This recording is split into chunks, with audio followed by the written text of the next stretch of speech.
మీరు ఇంజనీరింగ్ చేశారా? జాబ్స్ కోసం సెర్చ్ చేస్తున్నారా? 3600 మందికి పైగా స్టూడెంట్స్ కి జాబ్స్ వచ్చేలా చేసిన code Gyan 100 days software course లో జాయిన్ అవ్వండి. మీ కెరియర్ ని బిల్డ్ చేసుకోండి. యాక్చువల్గా స్టూడెంట్కి ఇప్పుడు ఎంత ప్యాషనేట్గా దేంట్లో ఉన్నాడు, ఫస్ట్ పాయింట్ ఎంత సీరియస్నెస్ ఉంది, దాన్ని ఎంత సీరియస్నెస్గా తీసుకుంటున్నాడు అనేది చూసుకోవాలి.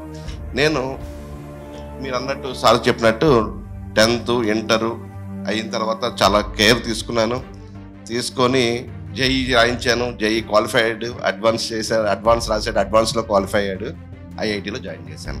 యాక్చువల్గా నా సన్కి ఇష్టమైంది ఏంటంటే ఒక ఐటీ సెక్టార్స్కి వెళ్ళాలని ఇంట్రెస్ట్, బట్ నేను ఐఐటీని ప్రిఫర్ చేశాను. There I done the biggest mistake. నేను ఏదో ఎక్స్పెక్ట్ చేశాను, అందరికి చెప్పుకున్నా మై సన్ ఐఐటి అని చెప్పేసి, but now my son is here.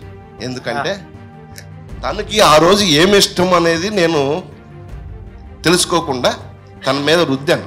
IIT అంటే great, IIT is very good, నువ్వు వెళ్ళి అక్కడ చదువు. బట్ తనకి అక్కడ సిఎస్సి రాలే. ఐఐటిలో తనకు వచ్చింది ఏంటి, మెటలర్జీ అండ్ మెటీరియల్ సైన్సెస్లో జాయిన్ అయ్యాడు. Metallurgy and material sciences is not a IT background group. దాంతో ఏమైందంటే తనకి ఉన్నటువంటి ఇంట్రెస్ట్ తోటి ఆడికి వెళ్ళిన తర్వాత మాకు అపార్ట్ అయ్యాడు. From the beginning of my secondary education నుంచి ఇంటర్మీడియట్ వరకు నాతో కనెక్టెడ్గా ఉన్న పర్సన్ ఐఐటికి వెళ్ళంగానే డిస్కనెక్ట్ అయ్యి అక్కడ మిస్ గ్యాగ్. నా ఇంట్రెస్ట్ నేను తన మీద రుద్దడం, తన ఇంట్రెస్ట్ని తను అక్కడ చూపించుకోవాలని ప్రయత్నించడం, వీటన్నిటిలో మొత్తం నేను చెప్పేది ఏంటంటే, ఫస్ట్ ఆఫ్ ఆల్ మన పిల్లలతోటి వాళ్ళకి ఏం ఇంట్రెస్ట్, వాళ్ళు దేంతో ఒక ప్యాషన్ కలిగి ఉన్నారు, వాళ్ళ ఇంట్రెస్ట్ని మనము ఎంకరేజ్ చేద్దాం. స్టూడెంట్కి ఒక ప్యాషన్ లేకపోతే దేంట్లో కూడా రాణించలేడండి. నేను చెప్పేది ఏంటంటే, ఫస్ట్ ఆఫ్ ఆల్ తనలో ఉన్నది ఏంటి, తనకు ఒక మ్యూజిషియన్ అవ్వాలనుకుంటే ఒక మంచి గిటార్ ఇచ్చి పంపించండి. ఏంటంటే ఇప్పుడు మనకి ఉండాలి అది, ఆ ఇంట్రెస్ట్ అనేది పిల్లలకు కలగాలి. పిల్లలు ఏ ఇంట్రెస్ట్తో ఉన్నారనేది మనం తెలుసుకున్నప్పుడే వాళ్ళు కోడ్ జ్ఞాన్ కాదు, సిద్ధార్థ కాలేజో లయోలా కాలేజ్లో చదివినా they will be in that place. While I'm going to my duty, just I saw that board code Gyan.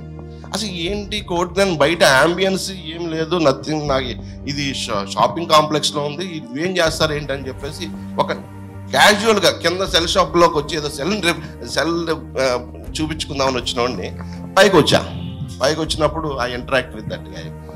తను మారుతి హీ ఎక్స్ప్లెయిన్ ఎవ్రీథింగ్ ఇలా అని చెప్పేసి, నేను మొత్తం విజయవాడ, హైదరాబాదు, బెంగళూరు ఎదుగుతున్నాను.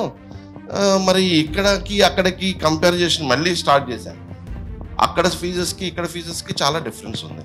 నేను అక్కడ మళ్ళీ అగైన్ నేను పే చేద్దామని వీల్ అవుతున్నాను.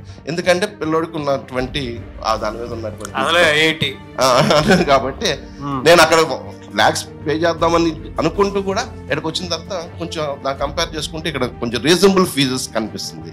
అట్ ద సేమ్ టైం వాళ్ళు చెప్పేటువంటి ప్రాసెస్ ఇలా చేస్తామని అంటే జస్ట్ నాకు కూడా కన్విన్స్ అయ్యాను, జాయిన్ చేశాను. మా అబ్బాయి దగ్గర నుంచి మంచి ఫీడ్బ్యాక్ వస్తుంది. ఈవెన్ ఫ్యాకల్టీతో కూడా నేను ఇంటరాక్ట్ అయినప్పుడు వాళ్ళు కూడా మంచి ఫీడ్బ్యాక్ ఇస్తున్నారు. That is okay. బట్ చూద్దాం, అంటే తను ప్యాషన్తో జాయిన్ అయినప్పుడు ఇక్కడ ఏదో సమ్ మ్యాజిక్ క్రియేట్ అయిద్దని కాదు కానీ, but I hope the best. Actually 5 months course ఇది, మా వాడు 3rd month లోనే ప్లేస్ అవ్వడం అనేది నాకు హ్యాపీగా ఉంది. ఏ కోర్స్ చూసి Python full stock Java full stock మీకు మాక్ ఇంటర్వ్యూస్ ఇవన్నీ హెల్ప్ ప్రాక్టీస్ సెషన్స్ ఉన్న స్ట్రక్చర్ లో ఏం హెల్ప్ అయ్యింది? మాక్ ఇంటర్వ్యూస్ ఎన్ని మాక్ ఇంటర్వ్యూస్ అంటే ఒక మాక్ ఇంటర్వ్యూ క్లారిటీ వచ్చేసింది. ఇంకోటి ఏంటంటే మేడం, నేను అబ్జర్వ్ చేసింది ఇక్కడ ఏదో స్టడీ ఏదో కాలేజ్ కో ఇన్స్టిట్యూట్ కో వస్తున్నట్టు ఏం లేదు. స్టెప్ స్టార్ట్ అయినప్పటి నుంచి ఇన్సైడ్ ప్రతి ఒక్కరు ఒక ఫ్రెండ్లీ రిలేషన్. వాళ్ళు స్టూడెంట్స్ తెలియదు, ఫ్యాకల్టీ తెలియదు, ఈవెన్ సార్ రిసీవింగ్ చేసుకునే విధానం పిల్లలకి ఏంటంటే ఒక కాన్ఫిడెంట్ లెవెల్స్ క్రియేట్ అవుతుంది. అక్కడి నుంచే స్టార్ట్ అవుతుంది. ఎందుకంటే జస్ట్ వాళ్ళు అంటే స్టార్టింగ్ స్టేజ్ లో ఉంటారు కదా, వాళ్ళకి లాట్ ఆఫ్ థింగ్స్ కన్ఫ్యూజన్ లో ఉంటుండొచ్చు. ఏంటి ఎలా ఉంటుంది, మన కెరీర్ ఎలా ఉంటుంది అన్న జస్ట్ ఆ మాట్లాడే విధానం, వాళ్ళతో అప్రోచ్ అయ్యే ఫ్యాకల్టీ అప్రోచ్ అయ్యే విధానం బట్టి వీళ్ళకి ఏంటంటే కాన్ఫిడెన్స్ లెవెల్స్ పెరుగుతాయి. అది నేను అబ్జర్వ్ చేశాను. తిని దగ్గర ఏంటంటే ఈచ్ అండ్ ఎవ్రీ పర్సన్ చాలా క్యాచీగా, చాలా పర్సనల్ గా తీసుకుంటున్నారు. మామూలుగానే కాదు, అందరినీ అలాగే తీసుకుంటాను. నేను అది అబ్జర్వ్ చేశాను 1-2 సార్లు వచ్చినప్పుడు.